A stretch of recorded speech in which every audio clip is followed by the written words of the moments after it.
Okay, well, hi everyone, and thank you very much for watching or listening. It's Liam Hartree here today with another episode of Presenting Champions for the Simply Inspired podcast. And today I'm joined by a very special guest. Now, this interview has been a long time coming. We've tried several times to make it happen, but we're finally here today, and I'm super excited to welcome to the show a very special fighter, Will Chope. Now, am I saying that the right way? First of all, am I Yeah, saying that? Yeah, yeah, good, good. that was Okay. correct. You didn't even ask Uh, me. Yeah, that was correct. That was good. People Good. say Chope or Choppy or something. I've had a lot of people slaughter my last name. Yeah, sure they do. I'm sure they butcher that, but no, I'm glad I got that right. So that's one of the trickiest things about interviewing people is actually the names, man. It's not anything to do with the records and stuff. All this is it's the names of places and the names of people. But For anyway, sure. it's great to have you here, and for our audience as well. A lot of people will know, but this man has done a lot. He's competed in Muay Thai kickboxing or Thai boxing. He's competed in MMA, bare knuckle boxing, Lethwei, just about everything you can do. Been in some very tough fights against some of the best competitors in the world. And I'm actually going to start there very briefly because I was looking at records and things of lists of your fights. Obviously, I've seen a bunch of your fights as well and watched them. But how many have you had all in all? Is it something that you keep track of? Yeah, I got on my Instagram the exact number. I think my last fight was in Austria. It was my 139th professional fight. But that's in everything: MMA, kickboxing, boxing. I count like I usually my MMA is the most important for me personally. So I count my MMA record, and then I have everything else. I have my MMA record, and I have like everything else, my win loss ratio. So yeah, it's all on my Instagram though. Yeah, it is awesome. I mean, it's incredible how busy you've been, the discipline that it takes to continue competing at such a high level for so many years as well. Like I say, against some of the best competitors in the world. And I think we will go back in time. Now, I don't always do this, but I think with yourself, I think we will go back in time a little bit and just briefly touch on going back a good few years now on what inspired you to be a fighter in the first place. You know what? Maybe if you watched some fights, maybe if there were particular athletes that inspired you. But in the Oh, very beginning, what lit the fire inside of you to actually want to do this with your life? a lot of people don't know. My stepdad, he went to high school with Ken Shamrock, and so like from a very young age, from like the early '90s, I remember like me and my dad, we'd watch the MMA fights and we watched the UFC. I remember him telling me like he described the UFC to me. He was like, "This is like the Super Bowl of fighting, the World Series of fighting," because UFC wasn't very often then. It was like here now we got a show, one or two shows almost every week nowadays. But back in the day, it was like maybe one UFC event every 3 or 4 months. It really wasn't like super or it wasn't very continuous. There was back in the '90s. It was a lot. It was still like underground. They didn't call it MMA. They called it no holds barred fighting. And because my dad went to the same high school as Ken Shamrock, we just kind of followed his career, and that's how I got like I was like a real big MMA fan before people were even calling MMA, before it became mainstream. Like literally, I'm like a little kid watching these, gladiators fight, and I was like, oh, that was all something I was always kind of drawn to. I always thought it was something I thought I'd be good at, and I wanted to do. So yeah. Wow, that is cool because it's something else about you that I've got massive amount of respect for as well. Is you are really, like a pioneer, or you've been doing this a long time, or you were interested in this before it was even as big as it is now. And I think that is super cool. So when you started getting into fighting and everything in those early years, what was the MMA scene like? Because when I talk to people, when we go back, I mean, I've spoken to people on this show who were doing MMA before it was even legal and all sorts. And I don't think we're going that far back with yourself, but we're going back before it was as big as it is now. So what was the scene like? What were your expectations of, Well, like making a career? when I was in high school, The Ultimate Fighter started. That was when it went on TV, and it was like real big. When I was in high school, I watched The Ultimate Fighter one, The Ultimate Fighter two, and it took me a while before I even found a gym. There was a gym in Orange Park, Florida, uh, I thought it was amazing that they even had an MMA gym. There's a guy, his name was Smiley. This big, huge black guy, but his nickname's Smiley. And and he was a black belt. I only trained a little bit in high school actually, and I ended up joining the Air Force, the military. I graduated high school when I was 17, joined the Air Force, and I got sent to Guam. And this is in 2009. I went to Guam, and in Guam back in the day, they had a show called PXC, Pacific Extreme Combat, and so I started training at a gym called Spike 22 in my spare free time. I didn't wasn't like a regular member there. I just trained there like once a week sometimes. And I watched my first live event called in the PXC. And Spike 22 was cool because the head coach was a guy named Melkor Manabusan, and he fought Tatsuya Kawajiri and Dream. And I was like, oh fuck, he's fighting these guys who, after Pride died, Dream kind of took over, Sengoku took over in Japan, but I was still like a very avid fan at that time, and I was following it all. And I was like, oh, this Guam guy is fucking fighting some of the best fighters in Japan, and I get a chance to go to his gym, and I watched an event. And when I first watched an event, I trained at the gym. I was like, oh, this is definitely something I could do. I was real cocky and arrogant. I was a young 18-year-old, and I was like, oh, I could definitely fight these guys. I could beat these guys. Totally not totally big head. Definitely wasn't that good. But I had that maybe it's that young arrogance that, but because I was so like had that young arrogance and that drive, I was like, it made me want to train and made me want to do it. And anyways, I was only in the Air Force a short time. I got out when I was 19, and then the end of 2009, I got out, and then beginning of 2010, I moved to Phuket, Thailand, because Thailand had Tiger Muay Thai before Tiger Muay Thai was like really super big. And a guy who was on The Ultimate Fighter, a guy named Ray Elby, was the head coach there, and I thought it would be a great place to go because I saw a lot of guys like back on the YouTube before YouTube was like so big and blown up, but guys on YouTube and guys on Facebook who were fighting over there and being based out of Tiger Muay Thai, and I was like, oh, maybe I can go to Phuket and try to pursue fighting. And so literally, that's just what I did. I just bought a ticket, and ever since then, and never really looked back. Wow, that is amazing because that was something I really wanted to know about. Is obviously your transition from the US to Thailand and everything, and it was something I wasn't sure the timeline on that.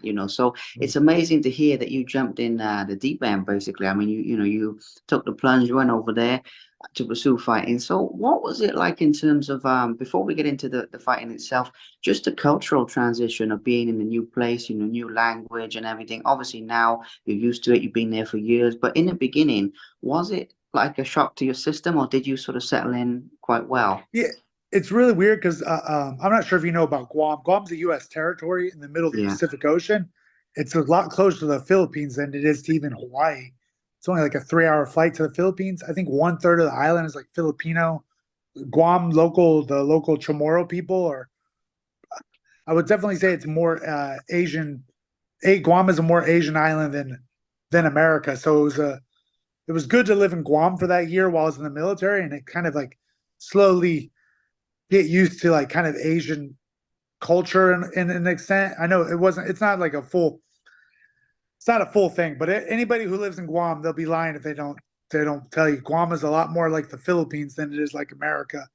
Um, but anyways, I had that. Then it like first I was able to adapt kind of in Guam. I got along a lot. I got along with a lot of the local islanders more than I even got along with like the local military guys. and but then yeah, when I went to Phuket, like there wasn't like a big cultural transition. Phuket's a really international island. It's a big tourist island. I was what I was actually shocked about is when I got to Phuket, there's people from everywhere: Sweden, Australia, the UK, America, like of course Thailand as well. But there's people from all over the world, and I thought it was like such a kind of cool place because you go to a gym like Tiger Muay Thai back in 2010, and I was training with people from New Zealand and America and Australia and all over Europe. A bunch of people from everywhere were there, and I thought that was like at that time I thought this was like could be the only place in the world that this is possible, and I think it was at least at that time. Now Phuket is like It's known for that now, but I don't think it really was like fully known for that like back in 2010. I mean, maybe it was, maybe it wasn't, but I would mean when I got there, that's what shocked me the most was just how many other people from all everywhere else in the world was there trying to learn Muay Thai and kind of chase the same dream that I was chasing. And yeah, that was kind of the cool thing. Yeah, well, that is the cool thing about it is to get a feel for that, like in a different, like you say, a different era basically than what it is now as well. Because I've heard that from people who've been there in different times, and there's some changes. So super cool. So in terms of when you started having some early success and everything like this, obviously you'd gone there to chase the dream. Like I said to you earlier, I think that's an amazing thing to mention, talk about, and everything. Big decision. Then you started having some success. You started training, immersing yourself in the fight world. And basically, I'd like to get a feel for that time in your life when it's one thing to take the leap, but then it's another thing when it starts actually working well, if you get what I mean, and you start to, Yeah. win some fights and do some stuff like that. So talking about basically your earliest days as a fighter, would be also cool to touch on, please. Yeah, but when I first got to Thailand, like within like the first couple of days, I was already asking the gym, "Hey, I can fight, right? I can get a fight." And I remember one of the head trainers, Ajahn Dang, he's like, "You get PT with me, I'll get you a fight." It was kind of actually, now that I look back at it, I'm like, "Oh, that motherfucker just wanted me to get like 10 PTs with him, if he can make money." But in a way, it was actually the best experience because he took me under his wing, and I trained with him. And like within my first month, I fought in the Tiger Muay Thai barbecue beatdown. I fought an MMA amateur fight. And then literally 3 days after I fought the amateur fight, I fought pro Muay Thai in Bangla Stadium. Granted, I have those first two pro fights that I had on my YouTube. They were total mismatches against they're made for like tourists to go and fight and feel like they're the best. But it was funny. Like I fought like two, I guess you can say tuk-tuk drivers, and I won. And I thought I was the man. I won my MMA fight, an amateur fight against another American, and I won my two fights. And I was like, oh, I'm 3-0. I was like, oh, I'm the man. but uh, but that quickly changed. I ended up fighting a couple other guys. I fought two foreigners my next two fights. Lost my next two Muay Thai fights. I then went and was going to make my pro MMA debut in Taiwan in a show called Pro FC. And August 2010 is when I made my pro debut. And then I fought a Korean. I was a last minute replacement to replace this Canadian guy. And then boom, I remember I was weighing 73 kilos, and they were like, "Oh, but the fight's at 77. Can you do it?" And I'm like, "Oh yeah, I'll just drink some extra water and I'll be able to make weight." I had no idea about weight cutting. Had no idea. Had no like real head coach above me about MMA. I just kind of like was doing everything on my own. And I even got the fight on my own by messaging the promoter. And but yeah, I went to Taiwan, fought this Korean, got armbarred in like a minute. Then my eyes started opening. Oh, I'm not as bad as I'm not this badass that I thought I was. I definitely need to train a lot more and keep on getting better. But I remember my first six fights, I was 3 wins, 3 losses. And I was like, hey, this ain't so bad for a guy who's 19 who literally just started really full-time training and just really started fighting. I had no amateur experience before that. I barely trained when I was in high school. I was too much of a kind of party and my head was all other places. Even in the military, I was so busy with my job in the military, I wasn't able to train like consistently. And of course, you're like always in good shape in the military. Like you do fitness and running, but I never had. I wasn't in like full MMA training or like training to be a fighter back then. And then when I was 19, I moved to Thailand, and that's when I was like fully immersed in the fight life and the gym life. And then I was like, oh, even though I was like 3-3 in my first six fights, I was like, oh, that's not so bad because like I kept on saying I've only been doing this a couple months. Like that's all right. And that kind of gave me the motivation to keep going and keep training and keep fighting. That's what I did.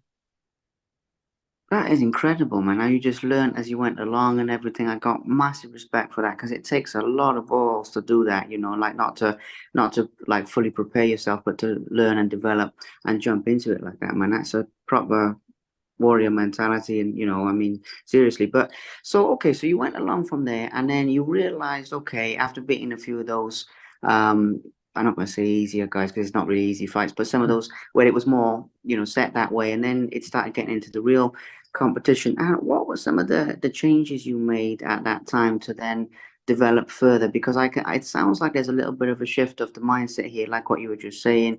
You weren't focused on it, you were focused on it, and then you said about the Korean guy, you had your eyes open to, okay, this is the real deal type of thing. So after that, I'd imagine then you went back and up the ante with your training and made some changes. And it'd be good to touch on a couple of those things with the shift because it shows your development as an athlete. It shows people look at what you're doing now and they see these incredible things you're doing now. But coming from these humble beginnings, basically, I think it is very inspirational for people. It's very inspirational to other fighters who are starting out as well. By the way, that's my main reason for actually talking about this. Is hopefully some of that knowledge will then filter down into other people who are getting going, if you get what I mean. Yeah, I have like a nerd mindset about it. I always feel like I don't know if you ever. I used to play those little Pokemon games on Game Boy back in the day, and I feel like a battle, a fight, was like a faster way to get more experience and level up. And so I was quite maybe as when I look back at it now, I realize how dumb that is. Like to fight when you're not ready and like not being experienced enough or not having enough training. But I was like too. I didn't realize that though. Like I didn't know that. Looking back now, I was just like young and hungry, and I was like, well, whether I won or lost, I just realized every fight I kept getting better, and I was still training all the time.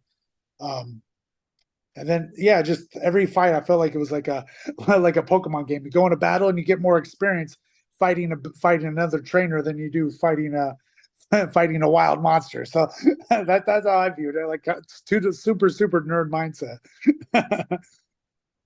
I like that. I like that. That's a cool way of looking at it. And again, it shows, the way you've developed as a fighter and as a person. I mean, when we're young, we do think of things in this way, don't we? And we look back and think, man, what was I thinking then? But it's one of the cool things about growing up and getting older. So now, another thing here is obviously from the beginning you were open to, I mean, like you said, MMA, kickboxing, like the different styles. And obviously now, as we come forward, you've competed in even more styles again. Was that always something? I mean, you were obviously always open to that. Yeah, you're always open to, I'm not going to stick Yeah. to one thing, I'm going to move around the different types of things. Yeah. Yeah, like I came here to fight. Like I wanted to fight.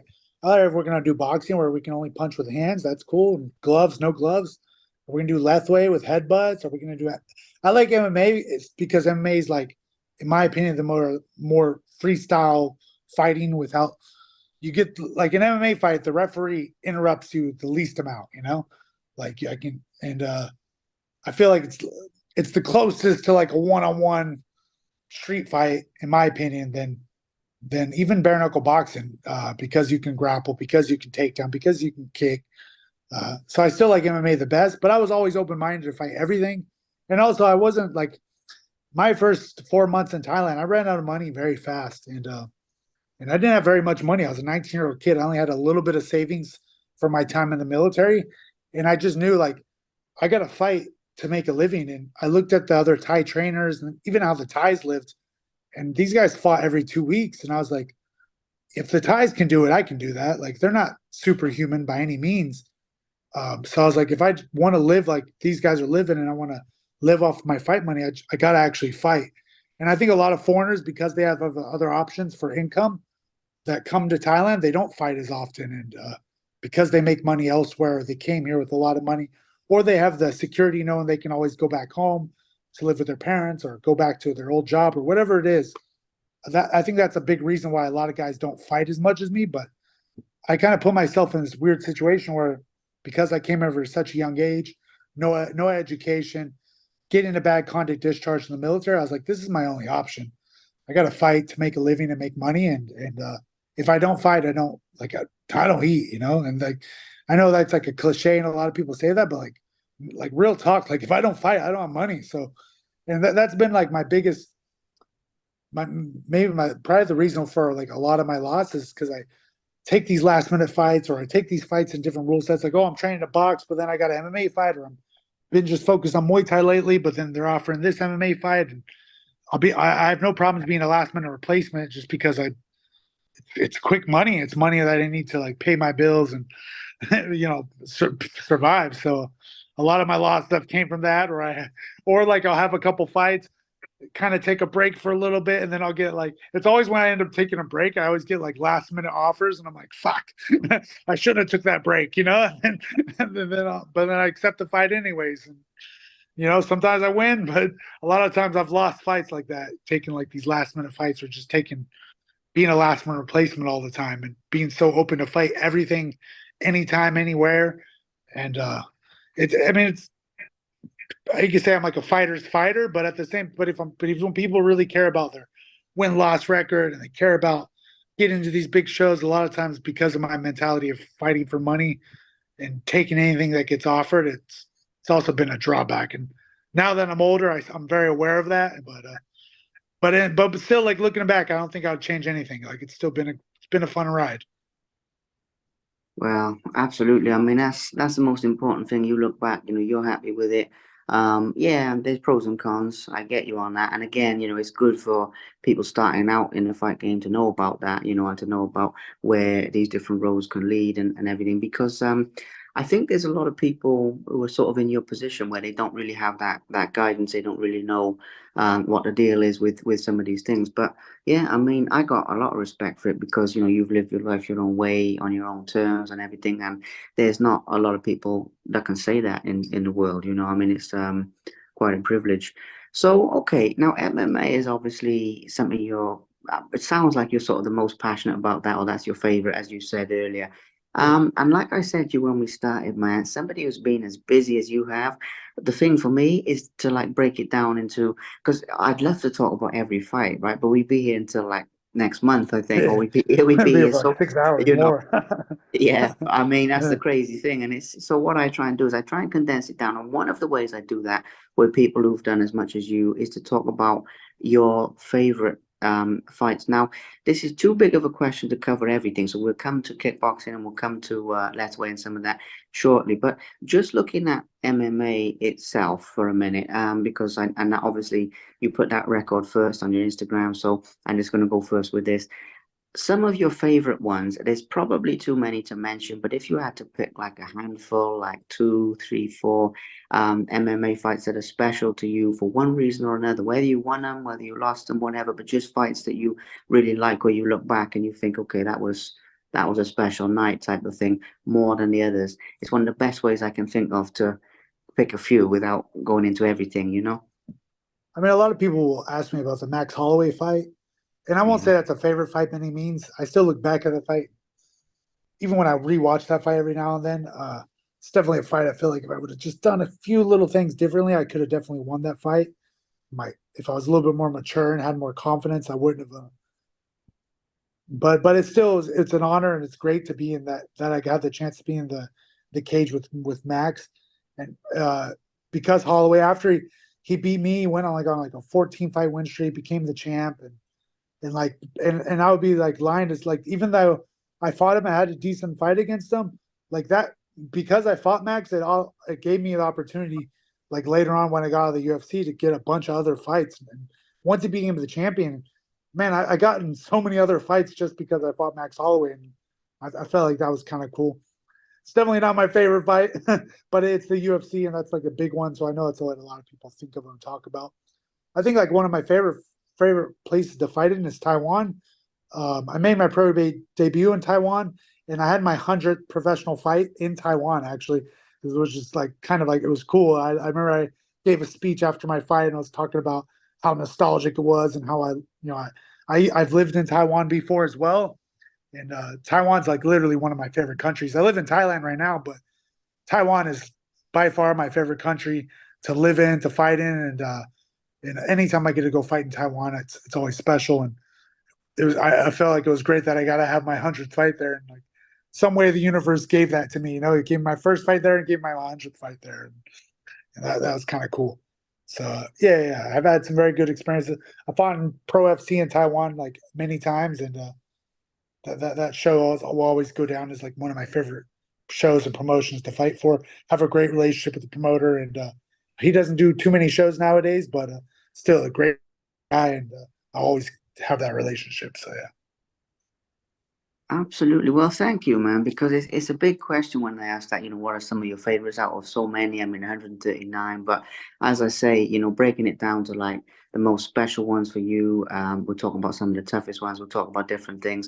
It's the best way I can think of to condense it. Before we get to the toughest ones, there's another thing here that I think will be really cool for people starting out in fighting as well, which is obviously you're saying about these different places, Taiwan and all of this, and you've been around, man. I mean, you've been in different Yeah. countries and live life, and I think that that is a really cool benefit of being a fighter. That people not so much overlook, but they don't talk about it as much. Now, if there are some places that you've been to outside of like Thailand where you live and everything, but other places you've been to where you would never have been there if you hadn't been a fighter, if that makes sense, that they've sort Yeah. of stayed with you as like special places that you've been to visit.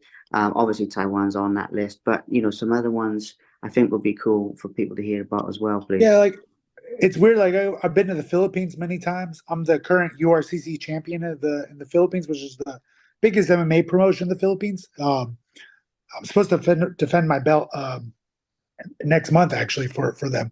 But I've been to the Philippines a lot, and I feel like Philippines is often overlooked a lot compared to Thailand.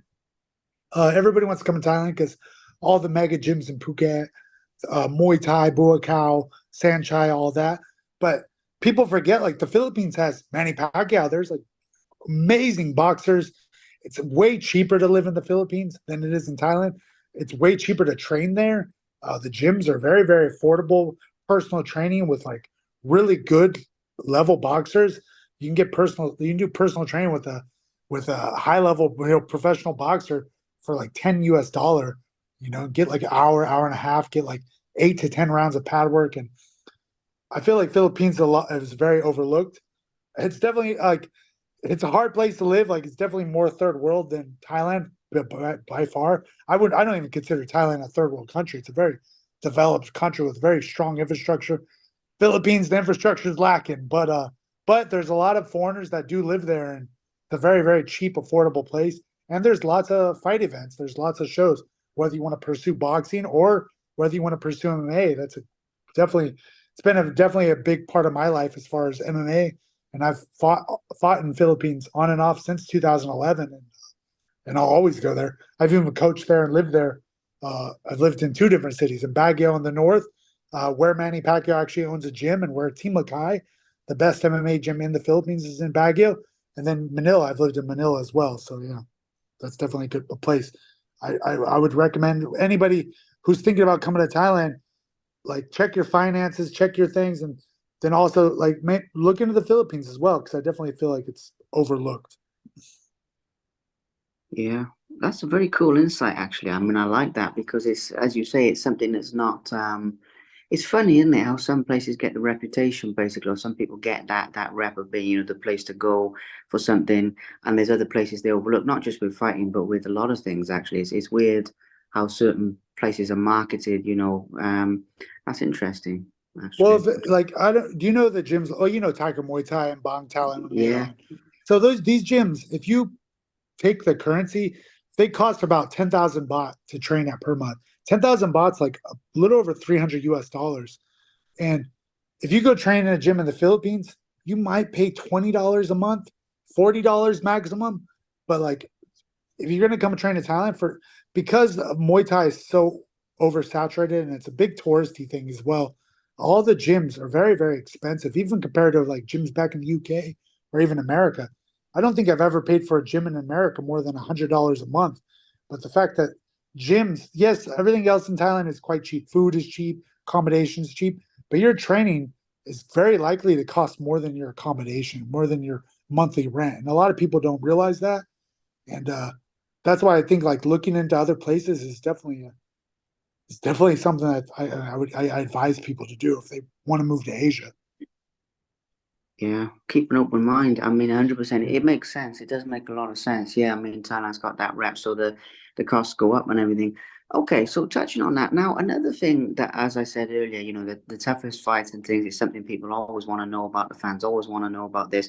But as you know all too well from the amount of fights you've had, it's not just who hits the hardest, who's the best grappler, all of that stuff. I mean, there's a lot of other things that come into it, like what you were saying earlier about taking some fights last minute and everything, and preparing for one thing and then doing something else, and all of these type of things can also make fights tough in different ways, if you get what I mean. So it's not just, as who hits the hardest or whatever. But again, like we did with your favorite ones, if you had to narrow down a couple of the toughest fights you've had, any style now, if it's kickboxing, if it's Lethwei or whatever, any type of thing, and you've made a career out of fighting the best guys. So again, it's going to be, we're going to have to narrow it down a bit. But if there's like a handful, two, three that come to mind for that, please, that would be awesome as well. Man, I've had a lot of tough fights in MMA. I fought a lot of Korean top. I fought three different Korean top team fighters in Korea, and or no, I fought two Korean top. I won one, I lost one, and every single time I go fight in Korea, I fucking end up fighting 3 rounds. And these are just some of the toughest bastards in Asia. Korean MMA and Japanese MMA are definitely it's tough. Yeah, these and the Korean top team fighters have definitely been super tough. I definitely as long like I have full camp and I have a good training camp. I wanted people like people think like what's the most important thing to train. I think the most important thing is just having a great training camp and having 6 to 8 weeks training for one fight. If I could do that for every fight, I honestly believe I would have a much better win loss record. but but if you can have a good training camp for every fight, you train smart, not getting injured. I definitely definitely really want people to like, stress training smart, not sparring too hard, not injuring yourself in training. Most injuries I ever see, it's never from the fights. It's like out of like 95% of the injuries come from in the gym. They don't come from the fights. So like I really want to like tell people to just be smart in the gym. Like push where you can push, but don't overdo it and be smart about who you're partnering with. Don't be partnering with guys that's going to hurt you. But yeah, back to your question about toughest fights. I think some of the toughest fights I've had, it's definitely been against Korean fighters. I've had some really tough K1 fights in China as well, like fighting guys. Always in China, it's like if you go to a decision, there's no way you're going to win. It's just one of those countries. You better embarrass the guy and then you can win the decision, or you better knock him out because you're just not going to win. And I've had some tough fights that I thought I won and that I went to a decision I've lost. So I've had some very tough K1 fights and definitely tough fights, MMA fights against Koreans. These are definitely two of the toughest countries I've definitely faced. So yeah. Wow, that is awesome. I mean, again, narrowing it down, I know it's not easy because there's so many, but I mean, it's going to be highlights today. Basically, it's going to have to be highlights because there's so many things that you've accomplished. It's the best way, and as well as that, with well, you were saying about the training there as well, and I'd like to go a little bit deeper into that with your training advice because one of the things that really jumps out to me as I'm talking to you, and as I said earlier, for people starting out in fighting as well, there's definitely a lot of things that you've achieved. There's definitely a lot of things you should be very proud of, but you've obviously made reference to a few things that you'd not so much do differently, but things you sort of learned the hard way type of thing. And I think for people who are just getting going, it would be very valuable if you wouldn't mind sharing a few more of those things with training of maybe some things they can do. I mean, there's a lot of great trainers out there, right? But then at the same time, there's not loads of people who've had as many fights and they've accomplished as much as you have. You're in good company, in quite elite company with like the number of fights. So I think it would be good to maybe get like one or two things people could do to tweak their training in any area, if it's in cardio, if it's in sparring, whatever, or maybe one or two things that are little sort of pitfalls or little things that they could actually avoid that you don't agree with. Again, there'll be too many to mention all of it, but if there's like one Yeah. or two things that you feel I strongly mean, about, that would be, I can only speak on like being here based in Thailand mainly because yeah, I'm in Thailand. At a lot of these gyms, they get guys, you get high level guys from all over the world that come to Thailand to train. But because there's guys that come in and out all the time, like there's many guys who will come for a couple weeks or they'll come for a month and they're in and out. And most people that come to Phuket, for example, they'll stay like 3 months and leave. And still 3 months seems like a while, but if you really look at like a lot of the guys in Phuket and Bangkok, that have like lived here full time as living the fight life, it's really not that many guys. So if you're gonna like train here in Thailand, I really can't stress like be careful about who you're partnering up with, who you're training with, who you're sparring with, because a lot of these guys that are here for 2 weeks, they're not your family. They're not your like they're not even your gym family, you know, because these that's one thing about that's great about gyms back home or gyms in like a certain like even smaller gyms like they have like a regular members like they've been there for a year or two and they become like a it becomes like a gym family. But a lot of these gyms here in Thailand they're it's not really a family. It's like guys are here on holiday and they're in and out, and these kind of guys are the guys that they're not going to be here long enough to get a Muay Thai fighter fight. So when they want to fight, they fight in the gym on sparring days. They show up and man, I've seen some monster sparring matches in Phuket at Tiger Muay Thai Phuket top team, and I'm just like, yo, I fight all the time. I don't need to learn how to fight in the gym. Like I know how to fight. I'm here to get in the best shape possible, work on drills, work on techniques. I'm not here to fucking try to like give each other concussions. And I think one of the biggest things I see here in Thailand is just because people are from everywhere and you got so many different cultures in one gym and people are in and out. You just really got to be careful who you're gonna partner up with on sparring days. And so that yeah, I mean my advice is really limited to Thailand, but yeah, it's definitely a big problem. I think I see with a lot of the gyms.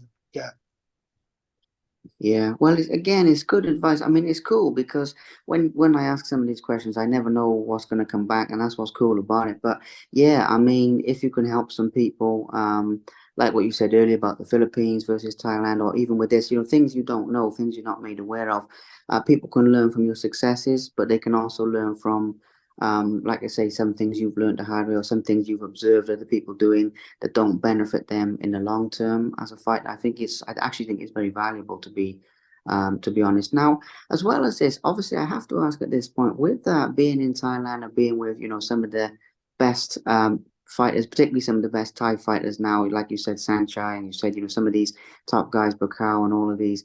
Um, what sort of interactions, or like if it's like sparring or training alongside some of the top Thai guys, or learning from them, obviously competing against them as well, obviously. So it comes in different forms. But some of your experiences with some of the actual Thai masters, if you like, would be really cool to touch on as well, please. it's very rare that I'll like spar with Thais. Very very rarely. Most of the time, you go to like, any of these tourist gyms, you will have a Thai trainer that'll be a pad holder for you. But it's very rare you actually spar Thais unless you specifically go to the right gyms in Bangkok and you're looking to you know, looking for like a pure Thai gym where you can actually train with them, where they'll be actually your training partner, not your instructor. So that's a big thing. I've been lucky to be at a few different gyms, and I've gotten to clinch with Thais a lot. I was in Hua Hin 2 years ago, and this was all during COVID and stuff. And there was another gym that we used to go to, and three of us who are foreigners, we'd go to this other gym, and they're all Thais, all fought in Lumpini, all fought in Rajadam, and we got to spar with them and clinch with them, and it was great. Like I do think like the way Thais are pretty chill the way they spar, but when they clinch like monsters. Like they're on your neck like nonstop, and they're gonna knee you, and they're gonna fuck with you, sweep you, drop you, and if you ever get the chance to like really work on, because I do think it's a very overlooked thing about people want to look,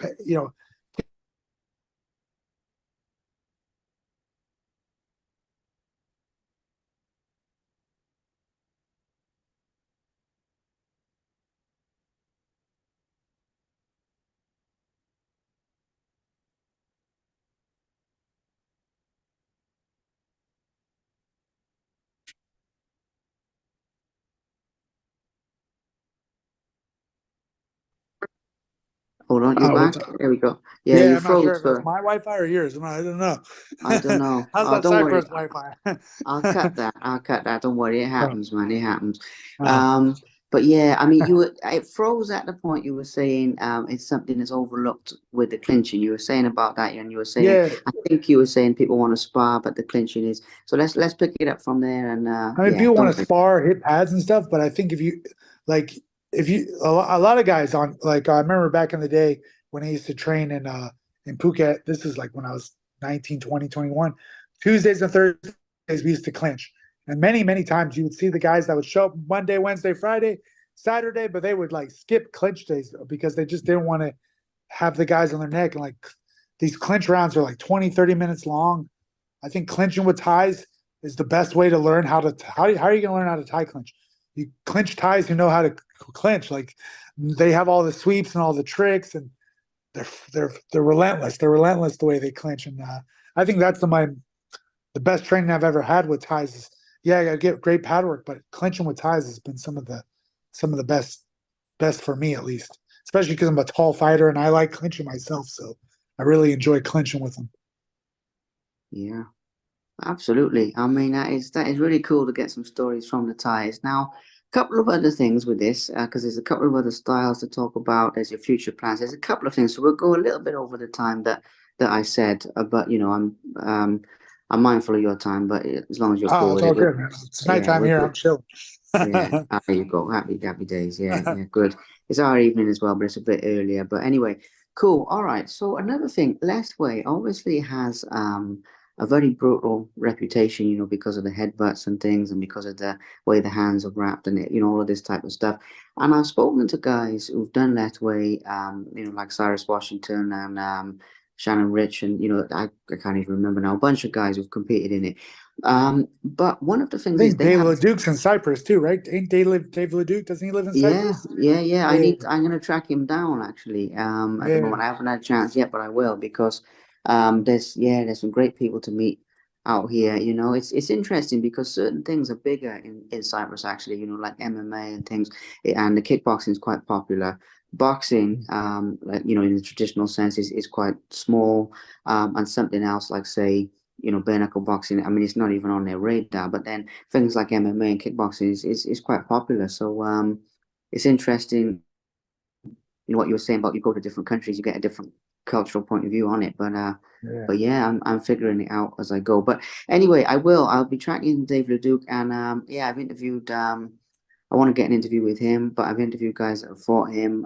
Seth Basinski, if I'm saying it the right way as well, fought David Leduc. There's loads of guys, but they have different points of view on how brutal Lethwei actually is. I use the term brutal quite broadly, but with the headbutts, some people say it's not that much, and getting a well landed elbow strike in MMA or in Thai boxing or something else like that is actually worse. And some people say it is very tough and it does live up to its reputation. Now I'm curious because you've done so much and you've been in there with so many guys from so many countries and all different styles and things like that. Lethwei, how does it measure up? I mean, it's no disrespect to the sport, this, because it's an incredible fighting style, very skilled, very disciplined, and very tough. But having been in there with like the Thai fighting side of things and these other types of things, if you had to compare that to Lethwei, how would you do that? If you get where I'm going with this one? Yeah, I mean, I love Lethwei because, like, again, I like the same reason I like MMA, how freestyle it is. MMA is, I memean, Lethwei too. It's like there's just no ground game, but you can do any takedown you want as long as your knees don't touch the ground to go for the takedown.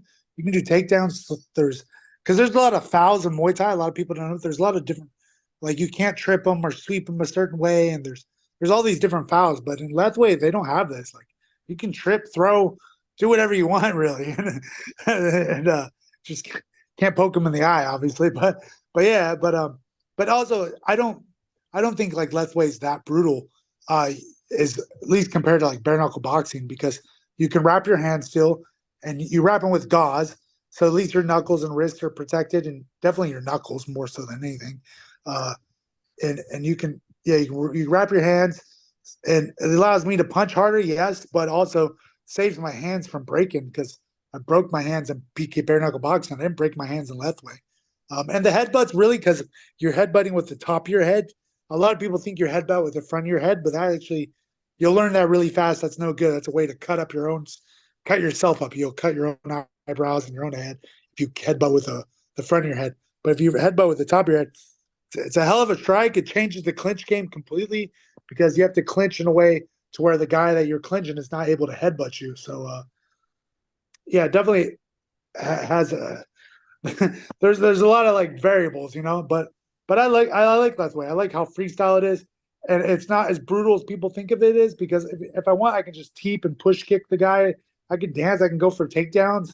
If I don't want to, if I want to draw the fight out to a decision, or not a decision, because if it's, you win by a knockout or draw, but if you want to just milk the time and get a draw, it's really not that hard to do. You can, if you're good at trip sweeps and even takedowns, it's quite easy to do. And even there's a Japanese Lethwei show that I fought twice for. There's this Japanese guy named Shinichi Shimizu, and he fought Lethwei a few times. And all he does is do single leg takedowns. He just throws a few overhands and he takes the guy down, And like almost all of his Lethwei fights are draws. But it's funny, he just embarrasses his opponents, though. They can't do nothing to him, and he just kind of throws them around, and it's quite funny. But Yeah. yeah, so Yes, I know I it's can really wild. answer your question, but yeah. No, you did, man. You did. I mean, like you say, you give it the other context of the room to maneuver and the other things you can do. I mean, yeah, I was just curious. I watched your fight a little while back. The guy who lives in Japan, like Daryl Daryl Okuku, yeah, Koku. he's a Yeah, rising veteran. Yeah, yeah, he cut me. Okay, that guy, he cut me up with a big headbutt. Like, I remember my eyebrow was real bloodied up from that fight. Yeah. Then the yeah, referee stopped that fight because I was too bloodied up, and it sucked because we were fighting 4 rounds instead of 5 rounds, and I think there's like 45 seconds left. And if if that cut didn't stop it, I know I got my ass kicked that fight, but I would have went to it would have been declared a draw if I would have went to a decision. But yeah, he opened me up with a nasty headbutt. Yeah. I yeah, ended up getting revenge on that guy. Like 6 weeks later, we fought MMA, and 6 weeks later, I choked him out. So I was like, at least he got revenge. So me and him are 1-on-1, and me and him talk on Facebook sometimes. We're like, hey, we got to settle the trilogy. We need a trip. We need a, what do you call it, the rubber match. We got to settle it. So we always joke about that. yeah. That will be an awesome fight, man. A big shout out to Daryl Okoku as well. He's been on this Yeah, show as well. I've interviewed him, and he told me the yeah, story from his side about your fight together and everything. Oh, I think actually both of them he mentioned, and yeah, man, he got a lot of mutual respect there by the yeah, sound of he's a it. beast, So man. And yeah, he fought in Ryzen as well, and he's done. He has a really He lives in Japan full time. He has a career over there, and he fights like pretty often over there. As much as he wants to fight as much as he can. He always hit. Well, not anymore, but after we fought the last time, he hit me up a few times about trying to get him. He wants to fight as much as I fight, but I'm just like, ah, I can't help you out. Like, promoters offer me fights, I'm not going to be like, oh no, and then offer and give it to you. Like, me and him are the same weight class too. So yeah, yeah. Well, it's good. It's good you keep in touch, though, man. It's good yeah, you help each other any way you can, and yeah. So obviously you mentioned the bare knuckle boxing side of things there as well, which is something we need to touch on, and I think it's an interesting one to talk about as well because it's getting bigger all the time. Obviously, I mean, yeah. it's not been on the scene for that long, but it's getting bigger and bigger. I mean, I know obviously like in the UK. It's an interesting one because in the UK, I mean, we had it a little while longer, but in the US, you guys are the ones who took it to be global, and made it as big as what it is now. So there's sort of two sides to it there. But first of all, I mean, what gave you the idea to give that one a go? Was it just like offer the fight last minute type of thing, like what you said earlier, or was it like a different? They uh, Jim Freeman from BKB offered me a fight, and my first bare knuckle fight was supposed to be against Jimmy Sweeney. And I say thank God that actually Jimmy pulled out and then ended up fighting somebody else. But I was supposed to fight Sweeney, and it was offered on like a month notice.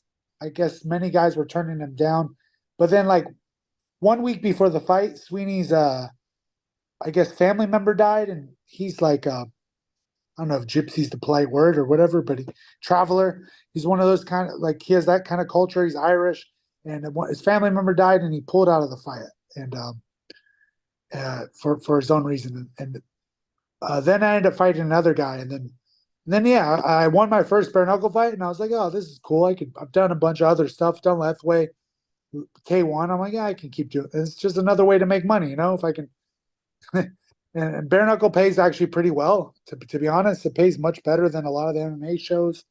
Um, Obviously, like, everybody wants to get to the UFC or get to PFL or get to one of those big shows, KSW in Poland, because these big shows pay like top of the top. But all these small regional shows don't actually pay that well.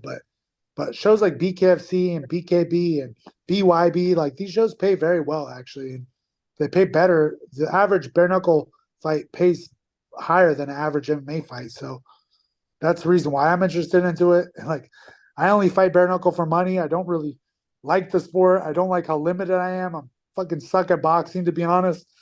I'm really like slow and lanky. I'm like, yeah, I'm not the greatest bare knuckle boxer fighter, and I definitely like anytime I'm fighting too, and I get hit, I'm like, fuck, I just want to kick this guy. Like I just want to kick this guy or try to take him down. Like this is bullshit. And I hate how small their BKB ring is. The BKB and BYB ring is fucking tiny. And yeah, but you're literally fighting in the bathtub. It's great for spectators. As a spectator, it's an awesome fight to watch. It's awesome to watch it. But fighting it, fuck. I think my bare knuckle record now at this point is like I think I have 2 wins and 5 losses. Or no, 3 wins. 3 wins and 5 losses. So I don't have a great bare knuckle record. I'll fight at any time and I'm down to fight anybody, but fuck, it's a hard sport. And when you get hit, my last bare knuckle fight, I fought in Bulgaria, main event, lost the decision. I only got hit like 10 times in the fight. So 3 round fight, I only got hit about 10 times. But every fucking hit that he hit me with, it cut me. I got cut on my forehead. I'm not sure if you guys can see. I got cut my nose, Yeah, my fucking eyes. It's just he only hit me like 10 times that whole fight. But every fucking shot he landed opened me up, and it's so easy to get cut. And yeah, it's a fucking fight. That's all I can say. Like, I mean, I don't like it, but the money's good, so I'm not gonna say no to it. And I'm still gonna train for it. I think I'm getting better at it, despite my win loss record. It took me a while to figure out MMA. My first 5 MMA fights, I was 1 loss and four. Or sorry, 1 win and 4 losses. I won 1 and 4 in my first 5 professional MMA fights, and bare knuckles kind of been like this weird thing too. I'm just trying to figure it out, get better at it, and it's a hard to. You can't train it. You can't really train it. You can spar a little bit with big MMA gloves or the sparring MMA gloves, but it's not the same. It's really hard to because I mean besides sparring and MMA gloves, that's the closest you can get to training for it. But it's still the impact is totally different. Getting hit with MMA glove or getting hit with a bare knuckle is a totally different impact. The cut, the fact that you're going to get cut, the way you can put your hands up and block, it's not always the way you want to do it. Really, I think a lot of the African American fighters are going to be great at bare knuckle boxing because the way they got their head movement down, and the fact, like, as soon as those guys learn that they can just keep it slipping and dodging everything and just like and land a few shots and cut the guys open, I think those guys will do really well. But really, you haven't seen a lot of them like transfer over. In BKFC, you're seeing a few of them transfer over, but still not many. I think also too a lot of the African American fighters, they're after the money side of it. And still, glove boxing, still to this day, you're going to make the most money glove boxing at the highest level than you will fighting bare knuckle boxing. So I think a lot of yeah, people, until the money does get better overall, I don't think we're going to see a big uptick in talent anytime soon. yeah. Yeah, Makes fuck. sense. Makes sense. It's wild, man. That is. But you broke your hand, you said, in one fight. So when you're punching, you have to be like you can't punch with the full force of like even an MMA glove, though, can you? I mean, a lot of guys tell me you have to sort of not hold back, but you have to be more precise with the. Yeah, you just Yeah, got to be like very accurate. There's parts of the jaw and the cheek you can hit, and you can throw full power, and your hand will be fine. But as soon as you hit like the top of the head, or even as you're swinging full power, you're thinking you're going to hit the chin, but then he ducks down and you hit the top of his head. Like when I broke my hand, I broke because I hit the top of his head a little bit. And yeah, fucking broke my metacarpal and yeah, I still ended up punching with it. I was lucky that was in the BYB fight in Dubai when BYB and BKB worked together in Dubai. That was March this year, earlier this year when I broke it. And yeah, I just clipped the top of his head and oh, that's the hand doesn't hold up too because in BYB and BKB and even BKFC, you're only allowed to really wrap your wrist. You can wrap your metacarpal a little bit, but there can be nothing over your knuckles. So it really doesn't help. Like you'll break your if your punch lands wrong or you hit the top of the head, you're really going to break your hand. So and even Jimmy Sweeney has broken his hand. A few guys have broken their more than a few have broken their hand in BKB and BKFC. So it's hard to have longevity in bare knuckle, and because you get cut up so easy, I like. What's funny is all this scar tissue I've had is since I've started bare knuckle. I never had all this scar tissue when I was fighting MMA and glove Muay Thai or glove K1. But now I have all this excessive scar tissue. I've broken my hand twice. Um, I can keep going, but like I think a lot of guys like they're not going to have the longevity um, to figure things out. You know what I mean? Like you're going to have 5 to 10 fights, and then you're going to be like, all right, I'm done. I mean, they think they I don't know how long bare knuckle careers are going to end up are going to be. It's very very rare to see a guy with more than 10 bare knuckle fights. I don't think there's Yeah. very many. I think Sweeney, Barry Jones. There's only a small handful of guys that do have more than 10 fights. Yeah, well, that's the thing. I mean, we're seeing a lot of the guys come over from MMA now, but in terms of like it's got pioneers, right? Like what we are saying with MMA. So yeah, Sweeney, when I interviewed him, he showed me his hands. He's broken, I think, both hands a bunch of times because he was on his show as well. You got a couple of other guys who've had. There's a guy in the UK, Scott Midgley. Big shout out to him. He's had probably one of the most. I think he's had about 40. So he's been doing it a long time. And there's a guy, Jimmy McCrory as well. It was mainly like a glove boxer, but he's had about I don't even know about 2025. And as far as I know, Eric Olsen, he's had a few. He's fought on Yeah, big weight. Eric's He's been on this show. he's another rare American too because he's one of the few Americans that I know of that have like left America for good and live overseas.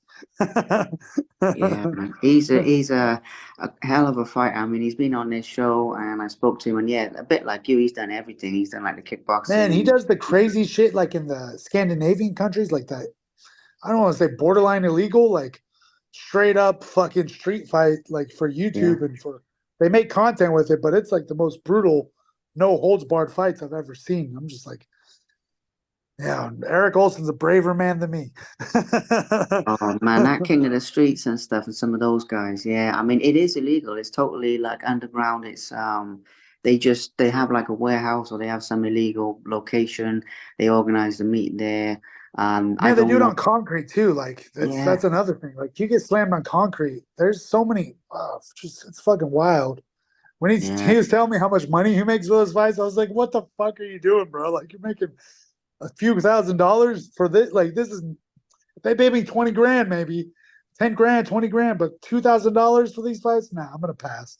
Go ahead. Like, and I think ugh, it's only the winner though, isn't it? I think it's only. I mean, I've heard from some of those guys that it's like the winner takes all, takes all type of thing, and you know, fuck. yeah, I'm insane, gonna insane. pass. But yeah. The concrete, the side thing, when you see, I've seen some like full body slams and things and all this on the concrete, or like there's one guy I interviewed, as a wrestler, he calls himself El Greco, but he's on the King of the Streets. He's a really, really good wrestler.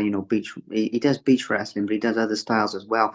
And I've seen him with some of the pins and things and some of the slams and things like that, doing full on, high level wrestling on concrete. And I'm thinking, man, the guy who's on the end of that, he's gonna. He was on this show as well, and funny enough, he's in Greece. And so we did this with like an interpreter, but he was telling me about like some of the slant, and I'm like, man, like your head Man, hits the it's weird. concrete. Like I think like if because I got a good jujitsu and I have a lot of wins by choke, like I would want to choke those guys.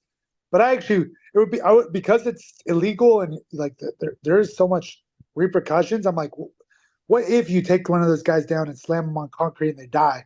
Are you responsible? Is the show responsible? Like, what legal repercussions are going to happen? Like, I would like want if I'm a very good high level fighter and if I'm going to do that shit, I would try to hurt like beat the guy but with the least amount of violence as possible. I'll try to guillotine him or rear naked choke him and then be done with it and then like collect my money and leave. Like I don't because that's one thing, like as a professional fighter and fighting all over the world, even doing bare knuckle, like I don't want like any of my opponents to have like long term injuries and be like damaged. I want them to go be able to feed their families. I want to feed my family. Like we're all chasing the same dream, and I just can't imagine like trying to Ah, Eric Olson's gonna talk shit. He's gonna be like, "Oh, Will, you're beta as fuck." I'm not trying to, but I'm not trying to like kill these guys. Like it's still a sport. Granted, like there's a different situation. If we're living in a different world and we're in the gladiator times, or if we're fighting to the death, and if it's legal, then maybe it's a different story. But it's not legal. So if it's not legal, I'm like, I don't want to put myself in a situation where I'm gonna like jeopardize feeding myself or feeding my family. So. I don't know. I And I get don't where want to you're fucking coming from. hurt somebody to where they can't feed their family. Like, you know what I'm saying? Like, I don't No, know. it's a different That's wild. mindset. It is a different. It's like Yeah. it's one of those things where I mean, if Eric's gonna that's what say they I'm want to do, beta. I love no, Eric. I've met him many times, but he's gonna say I'm beta for this. no, Eric, big respect to you, man. If you're watching I this, love Eric, the guy. yeah, Yeah, I I mean, find him so we interesting. I want to hear his stories. He has so many more interesting stories than me. Well, yeah, check out my interview with him, man. He has some crazy stories in there, and he's done a lot since as well, you know. So Eric, we love you. Big shout out to you, man. Coming back to you though, champ. Coming back to you a minute because yeah, I mean the king industry, it is crazy. If it's what people want to do, that's cool. But you know you do have a different. I think it's different up here with like like you said about the damage and everything, but. Coming back to you now, you said about jujitsu, and that reminds me of something. I just want to check that we haven't missed any of the styles because we've talked about K1, Muay Thai, Lethwei, we've talked about all of it. But you've Yeah. like, I think you've grappled. You've done some actual grappling competitions. I think for I've only ever done one jiu-jitsu tournament, and I'll never do it again because I'm not paying to compete. And I hate right, jujitsu because you have to pay to compete. And they do have like some of those tournaments, like winner takes all. But I'm not. I don't live my life like that, and I'm not going to pay. And I was lucky. The only reason I did the one jiu-jitsu tournament is because my coach at the time was like, "I got it sponsored. You don't have to pay the entry fee, and you better win the tournament, or I'm not going to promote you." So I was like, "All right." And then I won. I got the gold medal. But fucking, well, I hate that. I had or 3 or 4 matches in one day. I injured my shoulder more from that jiu-jitsu tournament day than I ever injured like myself doing like any other shit. You know, like my shoulder still gives me problems to this day, and that's fucking from a jiu-jitsu fucking tournament. And yeah, I have respect for those guys. It's still like I still rather fight with strikes, like jiu-jitsu with strikes or combat jiu-jitsu. But also too, I want to get paid. I'm not gonna pay to compete. And I think jiu-jitsu, respect to the jiu-jitsu community who has like who do love it that much to where they're willing to pay for the plane tickets, their hotels, their entry fees and all that. But I don't live that life. Like I live off my fight purses in jiu-jitsu. Like I love jiu-jitsu. I love using my jiu-jitsu for MMA. I'm a brown belt. I'm supposed to get my black belt in a couple of months. So I do love jiu-jitsu. Don't get me wrong, but I just like I'm gonna use it for shit that's gonna make me money. I'm not gonna pay to compete, you know? yeah, 100%. I'm with you on that, man. I mean, this is going back to what you said earlier. I mean, it is your living, it is what you do, and I mean, I totally get that. Just checking, we haven't missed any other styles. It's something I don't know. Have you ever boxed? Have you ever done like a regular gloved Yeah, boxing yeah. match? Just box? I think 2 of my fights are not on Sherdog, but I'm 4-0-1 or 4-1-1 on 4-1-1 in boxer for glove boxing. I boxed in Singapore, Malaysia, Philippines once, and then also I boxed once in America as well. Yeah. Wow, I I like didn't glove even know boxing that. I don't. because I feel like I have a good Yeah. chin with glove boxing. But you hit me with bare knuckle, I'm like, oh, I don't have a good chin. I don't like that. That hurts. Yeah. Yeah, actually, I forgot to ask you about that. Does I mean, because obviously with bare knuckle you get cut up more and everything, but does it actually hurt more than some of the other Yeah, styles? 100%. Like, and it sounds funny because I'm supposed to be like this tough professional fighter, over 100 fights, but like, really, like you can hit me with MMA gloves or boxing gloves, but I don't like, boom, you feel the impact, but I won't feel like it, like say it hurts. And with the adrenaline and stuff, you don't really like. I feel the impact, but I'm not like in pain. But when I get hit with like bare knuckle, like something about that bone on bone, just when it hits your skin, it hits the nerves. It really is different. I remember my first Lethwei fight. Because I'm so tall, the guy kept throwing his big right hand, and I kept on like shoulder rolling a little bit, and he kept on hitting me on the back of my shoulder. Hit me like 3 or 4 times bare knuckle, like or what? Close to bare knuckle. Lethwei still they wrap their hands, but still, and it hit me like on my shoulder blade like 3 times. And I remember my shoulder blade was like fucking sore for a couple weeks after that. I just remember how much it fucking hurt. It's like, geez, man, why you gotta hit me so hard, bro? Like, stop that. Like, but yeah, it genuinely does hurt. Like, genuinely painful. And I know people think like, oh, like maybe normies like don't fight, but like they think getting hit with a boxing glove is hurts. I mean, you feel the force of the impact, but it doesn't actually hurt. It doesn't really do damage to your skin or the same way that like that bare knuckle impact does. And it just, yeah, bro. I still haven't gotten used to it.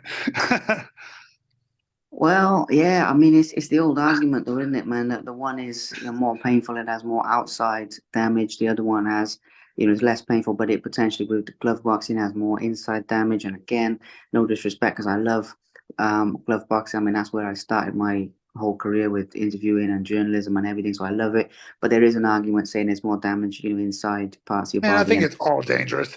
It's all yeah, dangerous, but like, who cares? Like, we agreed to it, so like, let us do our sport. Like, I know that agreement. Even the bare knuckle guys like bare knuckles less dangerous than glove boxing, but man, yeah, I don't know. I don't know what's more or less, but I'd rather fight like glove boxing any day for sure than bare knuckle.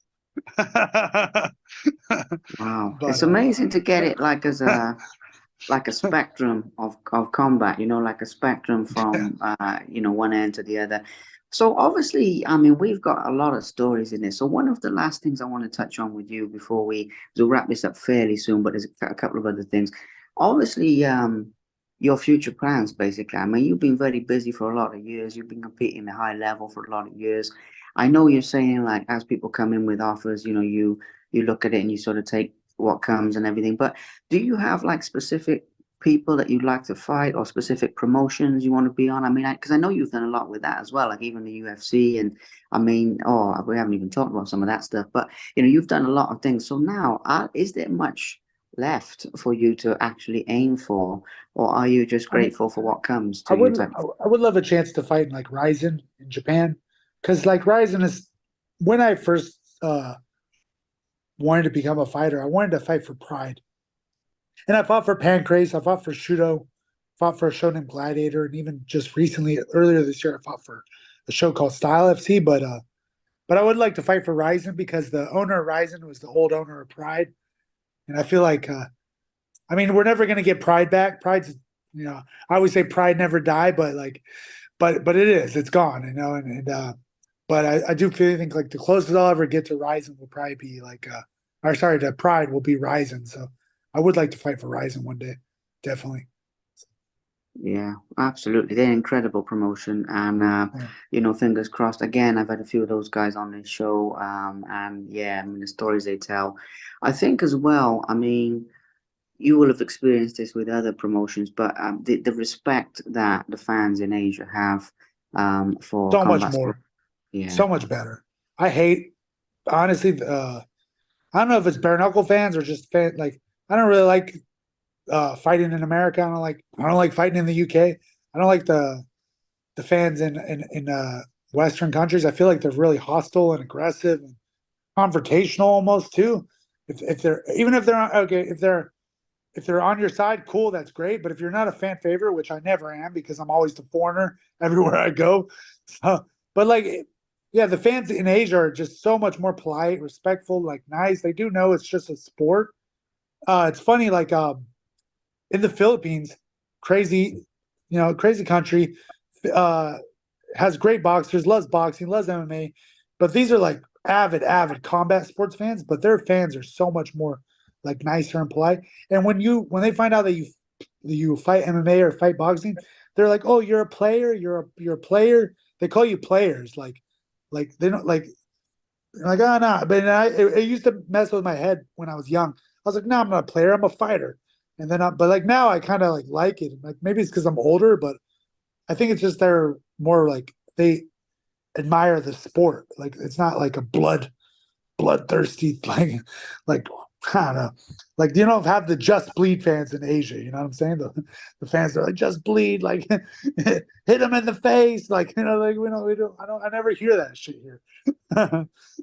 Yeah, it is. It's a lot more respectful, and it's something that I think, personally, I mean, it's just a personal opinion, so not everyone will agree with this, but personally, I like in Asia the respect between. There's a lot more respect between fighters, it seems, as well. Actually, even when you are fighting somebody, but also, yeah, with the fans and everything.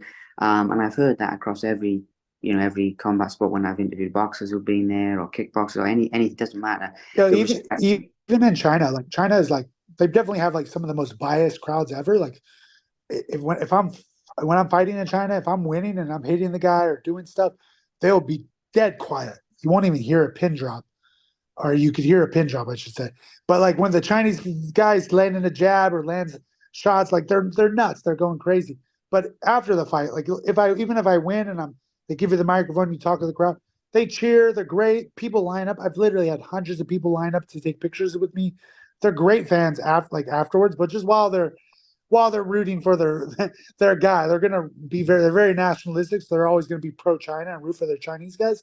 But even still, when you they're not booing you. They're not like throwing stuff at you or talking shit or anything like that. They're just cheering their guy. And then after the fights, they're always super nice, super polite as well. So I don't know. Yeah, I different definitely think they're mindset.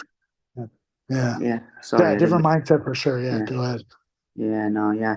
Like I said, I didn't mean to cut in, but it's just a thing that I've heard over and over again, man, and I've heard a lot of it between fighters as well, where there's not like the trash talking and all this type of thing, either as much or maybe at all. Like I don't know with kickboxing and things, I haven't really you don't really hear much of it. Is that an accurate? Uh, Yeah, yeah, not really at all.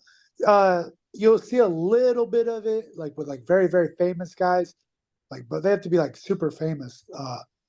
Might see a little bit of it, but even still, it's like very mild compared to like Western trash talking.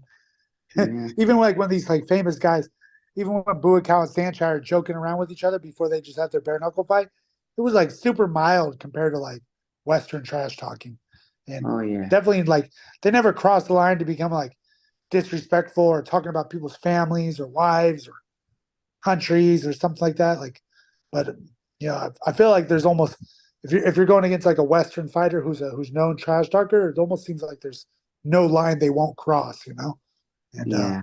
I don't have to worry about that here.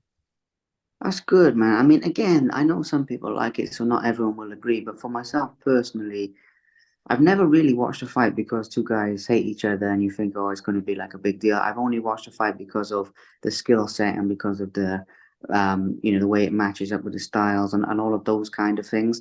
I never really watched it because of the narrative or anything like, oh, these guys hate each other. They got history. They got this. They got that. Like, if it's a good fight, well matched up, I'll still watch it, but I won't watch it for that reason. And if it's a fight where they put it together just to make the trash talk and just to make the hype, then I won't watch it I because think if that's you get that's why these YouTuber boxers though are such a big thing in Western countries. Like that stuff's not a thing out here. Nobody mm, cares. Nobody knows who Dylan Dennis is, or I mean, people might know Logan or Jake Paul via YouTube stuff, like YouTubers might be maybe the younger generation, but they don't know as like boxers and they don't care about that trash. Like that stuff doesn't like resonate here the same way it resonates in Western countries. yeah, Yeah. different mindset, man. Different, and I know obviously, like even with the Thai boxing, the some of the spiritual aspect and things like that is in there as well. Some of the what's it the white is it white crew with the I don't know if I say it the right way, but Yeah, when yeah, white Korea. people, yeah, yeah, and Respectful I of your spoke, trainer and your king, the country. Like, yeah, it's not supposed to be like a disrespectful thing. Like you're not supposed to be disrespectful. Like, and you don't have to be. People don't come to fight sports to see that. They're like mm, genuine fans of the martial art. They're not fans of the drama. yeah, But different, anyway, very different. Well.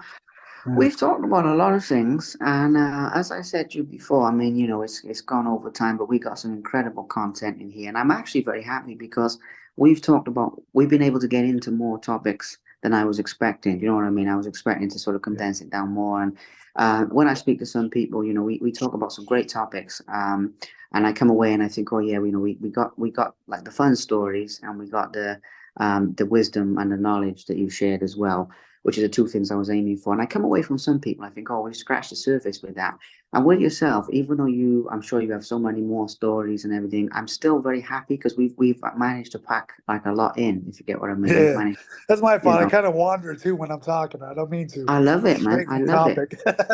I love it. I mean, it's a really good thing for me because I was prepared to like come away thinking, okay, yeah, we've got some highlights and things, and I knew it would be good for the fans, but for me, there were so many questions I wanted to ask you and wanted to do this so long, and we've actually covered most of them, actually. So it's actually exceeded my expectations, and the way that you say that you meander up, I don't see it that way. I mean, the topics naturally flow. Like, I mean, I've been Yeah, talking with you, and the time's gone by really quick. Like an hour and a half or something.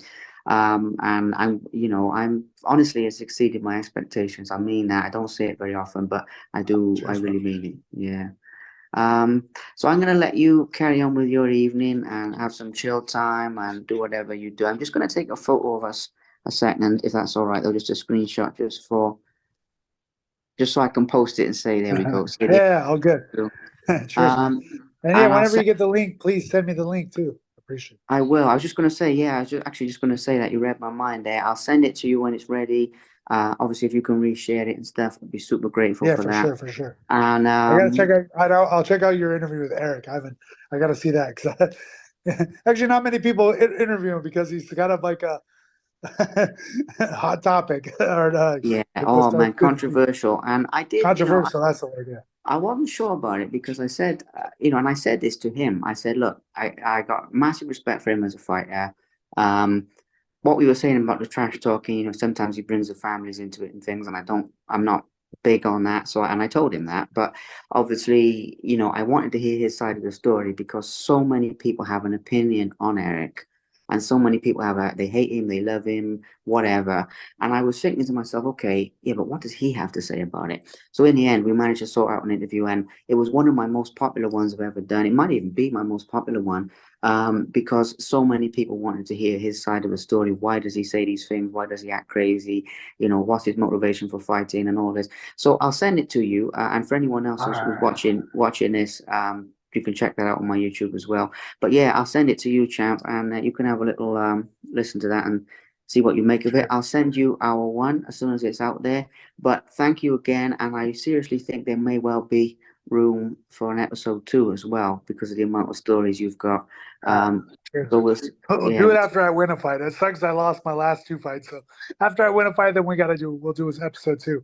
yeah, yeah, man. We'll give it some time, but I definitely think there's room for more. But for now, thank you so much for your time. Thank you for being an open book with this as well, with myself and with our audience, sharing so much about your life. And I'll be cheering for you in your future fights as well. And yeah, man, down the road, when a few more fights down the road, we can always catch up again. I'd like that, 100%. Cheers, man. Thanks, man. Appreciate it. All right, take care. Have a great evening. I'll speak to you soon. Okay.